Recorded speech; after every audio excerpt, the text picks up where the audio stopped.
যে মহাসত্য মুহাম্মদ সাল্লাল্লাহু আলাইহি ওয়াসাল্লাম এই পৃথিবীতে নিয়ে আসছেন মহান আল্লাহ তাআলার পক্ষ হতে,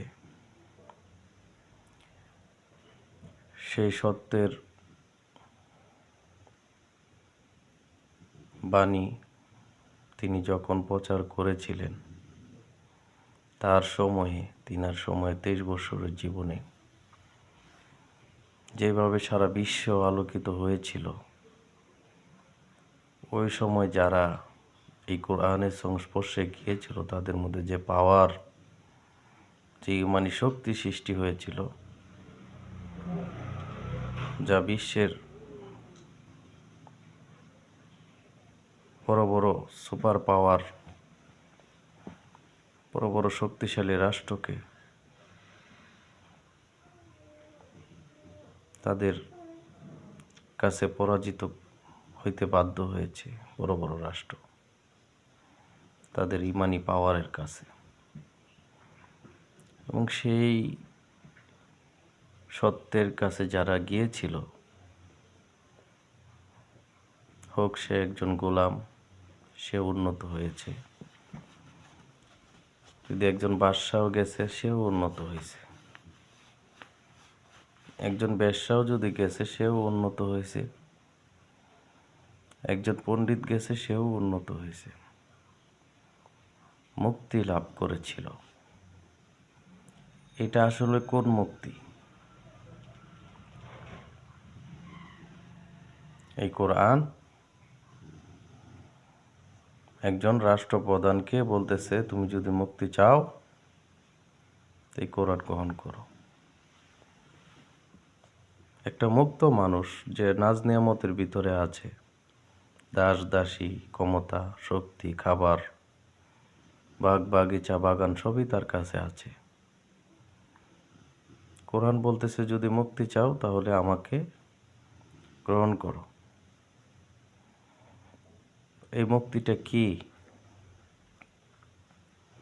অর্থাৎ কোরআনে কারিম যখন কোনো মানুষের হৃদয়ে ধারণ করবে সত্য মনে, তখন একটা মানুষ তার যে রুহটা, যে গণ্ডির ভিতরে সে রয়েছে,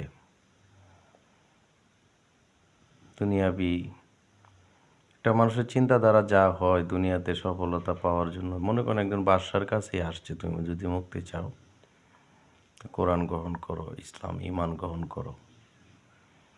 তো এটা কিসের মুক্তি?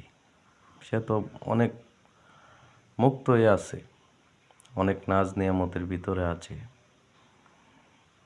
অনেক ধরনের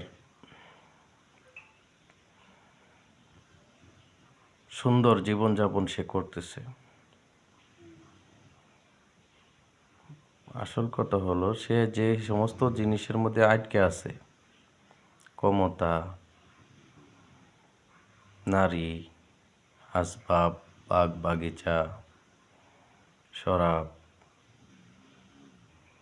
এই জিনিসগুলোর মধ্যে সে যে আটকা রয়েছে, এই আটকাটা থেকে মুক্ত হইতে হবে কোরআনে কারিমের মাধ্যমে।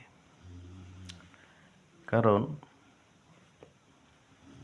কিছুদিন পর এই জিনিসগুলো ছেড়ে দিতে হবে তার।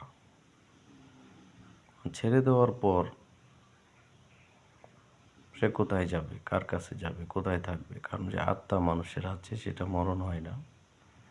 আমরা জানি, আমরা যখন ঘুমিয়ে যাই আমাদের আত্মাটা বাহিরে ঘুরে। ঘুমন্ত অবস্থায় মানুষটা যদিও মৃতর মতো, সে খায় না, পড়ে না, আনন্দ নিতে পারে না, আনন্দ ভোগ করতে পারে না, কারণ ঘুমন্ত একটা লাশ। কিন্তু আমরা জানি যে আমরা স্বপ্নের মাধ্যমে যখন কোনো কিছু দেখি, খাবার খাই বা দৌড়াই, ভয় পাই, সেটা কিন্তু আমাদেরকে প্রভাবিত করে। যে আত্মাটা ঘুরে, মূলত সেই আত্মার মুক্তির জন্য বলা হয় আমার ধারণা।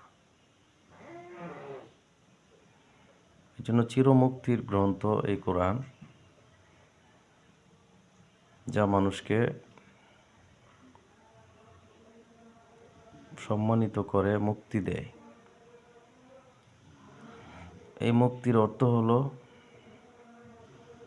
নির্ধারিত কিছু জায়গায় আটকে না যায়া অনন্ত অসীম একটা বস্তু অথবা অনন্ত অসীম কোনো একটা বিষয়ের প্রতি আহ্বান জানানো যে মুক্ত, কোথাও আর আমি আটকা নয়।